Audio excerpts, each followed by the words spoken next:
Tita Barla Loving Life. Yes, welcome to my vlog. Please subscribe and click the notification bell for more updates. See ya! Tita Barla at ang bago niyang buhay. Bagong ticket. Hello, good morning. This is Tita Barla. Welcome to my channel. Guys, see, ang dilim pa, no? Ayan.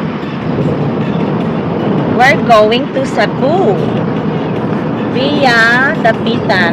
Dadali namin ang car dahil ay madami kaming bitbit. Mag-attend kami ng wedding. Ayan. Umalis kami sa amin mga 5. Dumaan kami saglit kay mother. Basta 5 na kami umalis. So, saglit lang yan. Dahil ang barko is 9 a.m. So, dapat by 7 daw ando na kami para may chance itong makarga ang aming car. May ticket na kami actually. Ito na lahat yung mga papeles, mga bill of lading, at saka chuchu ng sasakyan. So, ayan. See you later!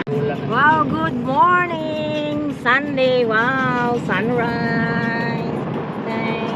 Kumbaga, this route is our first time na mag-via Dapitan kami. Dadalhin namin yung sasakyan. Tapos kung doon sa amin, mahal ang sasakyan.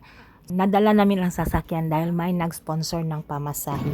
Ay, charis. Oh, kanina sa sunrise. From amin to Dapitan is almost 2 hours. So, kailangan daw kami by 7 a.m. andun na kami. So, umalis kami sa amin mga 5:05 a.m. Tapos, ayan, wala namang traffic, di ba? Maaliwalas yung daan. Samahan nyo kami sa aming journey papuntang Cebu na marami kaming first time. First time namin ang route na to. First time namin na nagdala ng sasakyan.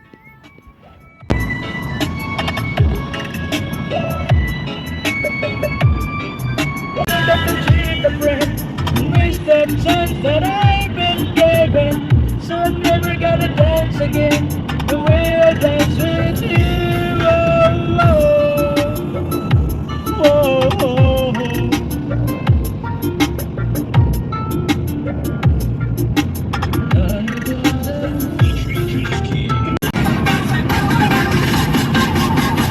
Ito may itong sa papida ko daw itong dagat ng papida ba na doaan.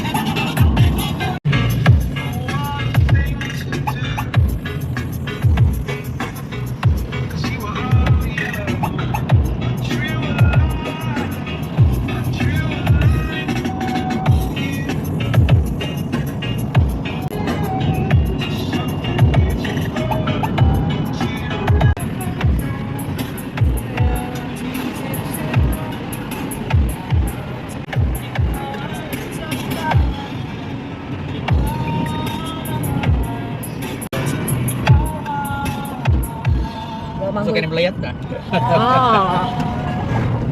Fall in love with DJ Nani. Slow Jam Remix. House, ba? Anong si... Kami kay Lahos, diris to the right ba? Ina lang. Okay lang ko. Maunay mo to. Lagi. Yeah, malapit na kami sa... Yun ang rotonda ng Dapitan na proper. Ay, ikot doon sa rotonda, nag-stop kami ng paggas kasi yung pinuno namin para full tank yung nakuha kanina ba, pinalitan namin.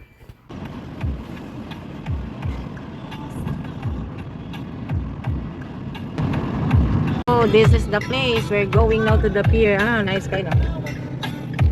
This way up to the pier. Okay, Port of Dapitan. Ayan.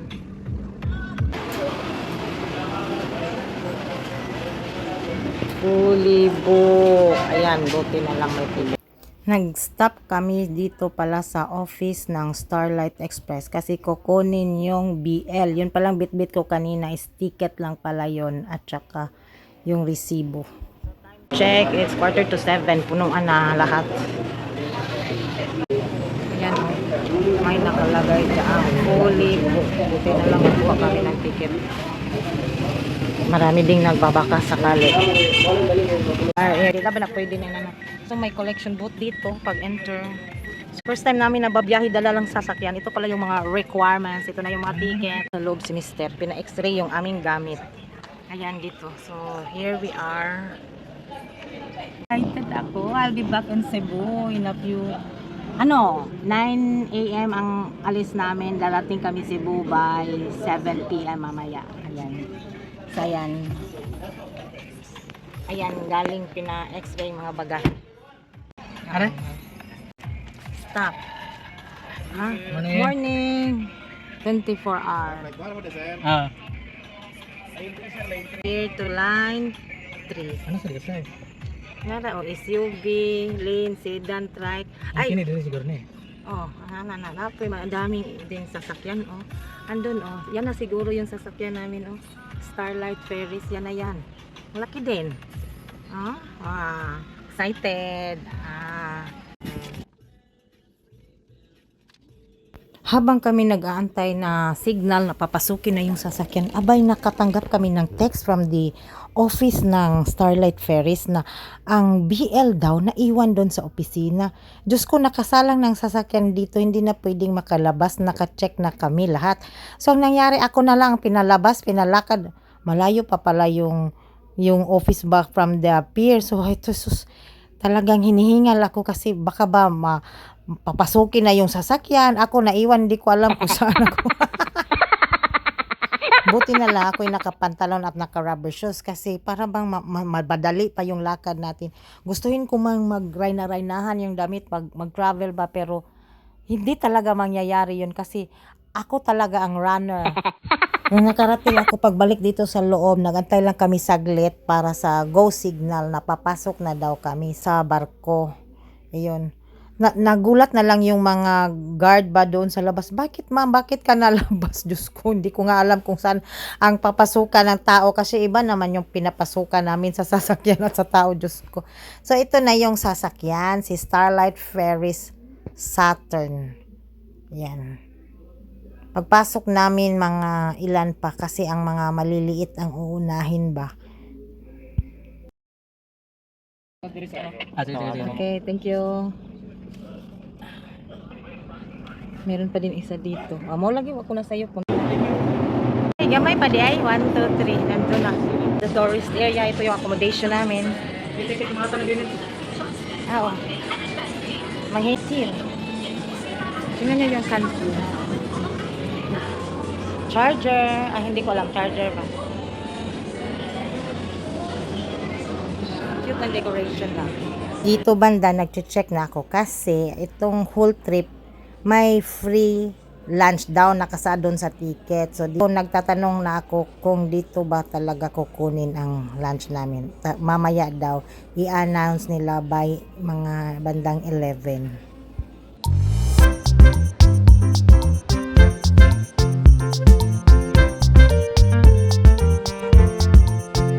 Dito na area, pipila ka kung kukuha ka ng beddings mo. Bigay ka ng ID, tapos yun, bibigyan ka ng beddings.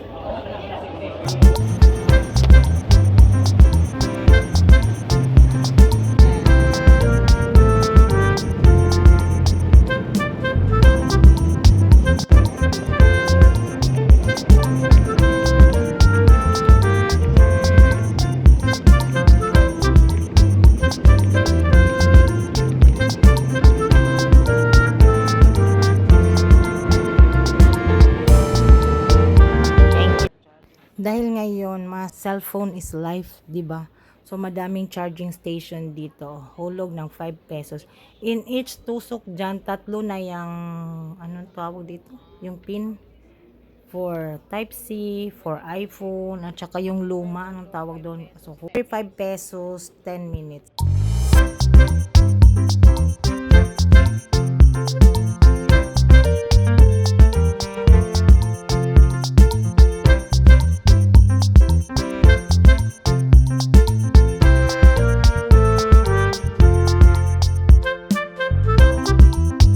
nag-announce na pwede nang kunin ang ating pack lunch.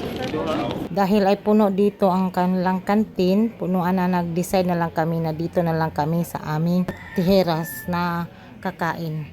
Ayan.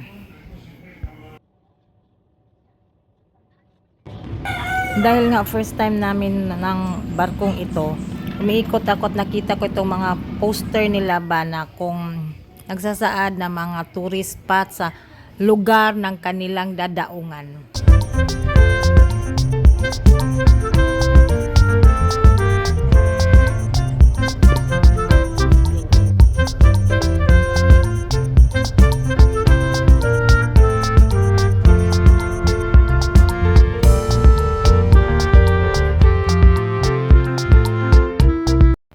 Konting siesta at ayun, gantay tayo na magiging hapon na at palapit na tayo darating ng Cebu.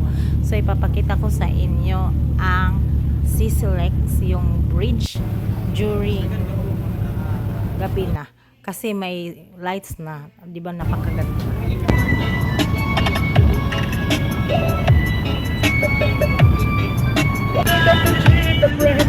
Waste the chance that I've been given, so I never gotta dance again the way I dance with you. Oh, oh, oh,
Welcome to Cebu. This is the Pier 4. Pier 4 yan.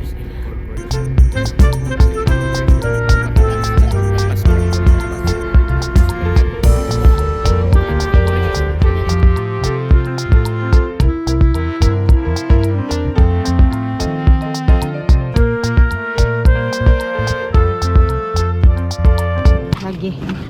We're leaving the boat. Ayan, labas na kami. Di lagi di po mo agi ang mga tao. Mau lagi itong sakto lagi din. So, nakalabas na kami ng pier. Papunta na kami ng Lapu-Lapu City dahil doon muna kami mag-overnight sa friend ko. Ayan, nanibago si Mister dahil 2 years ba namang hindi na siya nakapag-drive dito sa city. Nasanay na siya doon sa amin na walang stress ang traffic. Ayan. Buti na lang Lapu-Lapu. kay Sunday, so hindi masyado. U-turn sa city traffic. siguro. U-turn slide under the bridge.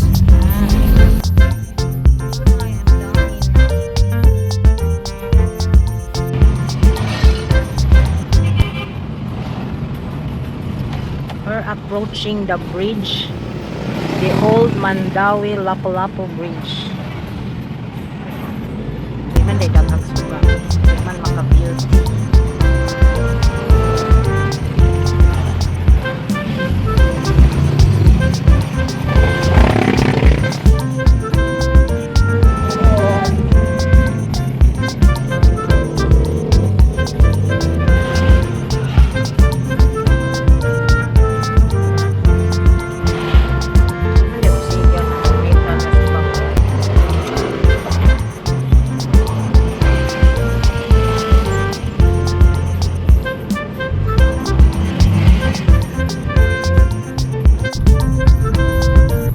Salamat sa inyong pagsabay sa aming journey from Dapitan to Cebu. Thank you for watching everyone. Thank you for supporting my channel. And sa hindi pa nakapag-subscribe, subscribe Tita Barla and see you on my next vlog. Goodbye!